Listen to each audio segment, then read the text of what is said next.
Mrs. Perfect, you might as well take your ass somewhere else. If I had to put foot in somebody's ass for the love of this country, I damn well would do it. And I'll do it again as I have to. The fact of the matter here is, it's like people who believe in their fake friends, and then when it's time for patriot shit to happen, they ain't nowhere to be found. And then those who really have your back, they gonna be at the front lines with you, and they're gonna go ahead and carry out and handle business. Then you gonna have to look at the fact of all those people that ran, hid, went in their closet, whatever have you. You don't have to deal with them no more. And then to those who tried to jump you, like my uncle told me, you find each and every one of them. You find them isolated. And you go ahead and proceed without any hesitation to go ahead and make sure they know not to ever jump you again. And you make sure the statement is affirmative. This is a fight for our country, no doubt about it. It's no time for me to be Mr. Nice Guy moving forward. See, they got Mr. Nice Guy in a suit with all these stupid accolades that don't mean nothing. And look at them. Soon as a riot, soon as some problems come their way, they looking for cover. They looking to go somewhere where nobody can find them. Me, on the other hand, I'm not hard to find. I don't mind controversy. Doesn't really matter to me. That's politics or business as usual to me. Others, on the other hand, they good with it as long as they have armed security guards that are protecting them and making sure that they can go to A to D without having to worry about the little trouble coming their way. Well, that's been the problem. People run around talking trash. People all over the place trying to be something that they're not. And in all actuality, they get exposed once realness comes their way. And what's happening with this governor's race, they having realness come their way. And now they're trying to duck for cover because they never expected a candidate like me to be on the same stage in the same place that they are. And they're trying to figure out what is causing the Merle Rutledge train to keep going and going and going. I say, yes, God is protecting me. But at the same time frame, there ain't going to be, and I love saying ain't because Joe Biden likes to say he ain't black and all this other stuff. And well, I'm going to use this slogan. There's nothing going to stop me. That's number one. The American people, black, white, blue, or yellow, is finally going to be represented by somebody who speaks truth and also sticks to their guns. And they don't have to worry about me running on one thing and then after getting elected, I'm on some other shit.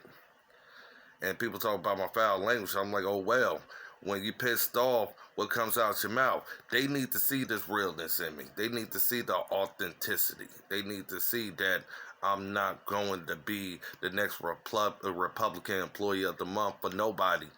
And that's how we're going to get new voters to come into the party. Because right now, they feel like it's a bunch of punks over here. And I understand where they're coming from because they don't know me yet. And once they do find out who I am and they see how many asses I had to whip in the shape, and that's what I call it, then they understand that there isn't a politician, and they can go ahead and guarantee and believe in the fact that when I say I'm going to do something, it's going to get done. And my life has been the representation of that.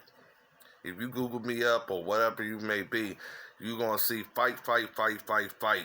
You're not going to see quit, quit, quit, quit, quit. You can look at any article and Google up the rest of them cowards, and you're going to see that one way or the other.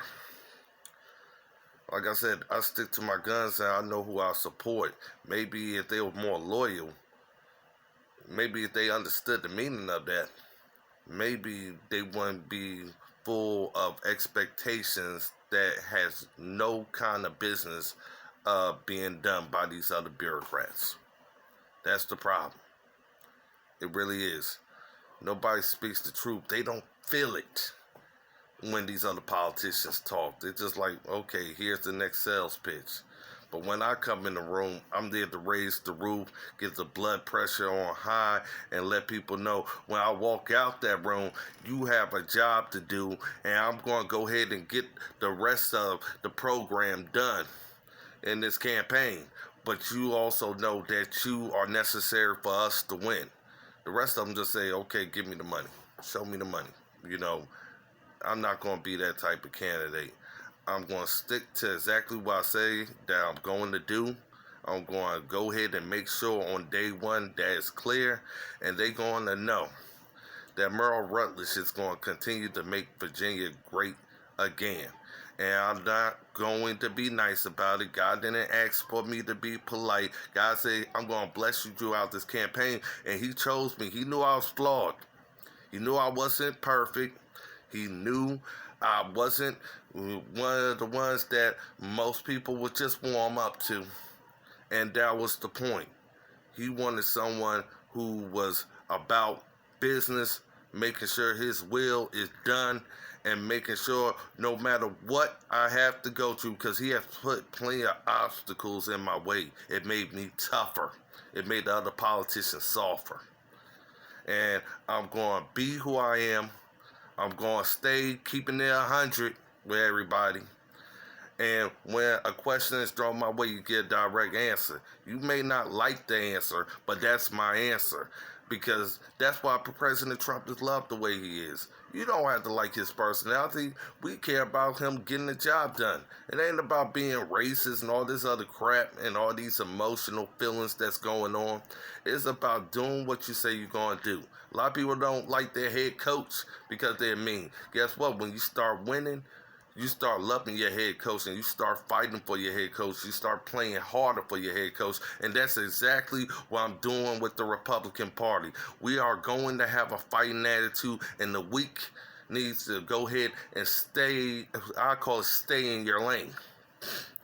And let the strong, the proud, those who don't quit or bend over for nobody, that's the ones we need in this fight and leading the charge. My name is Merle Rutledge, and I am going to become the next governor of Virginia as a Republican and never running as an independent. Amen.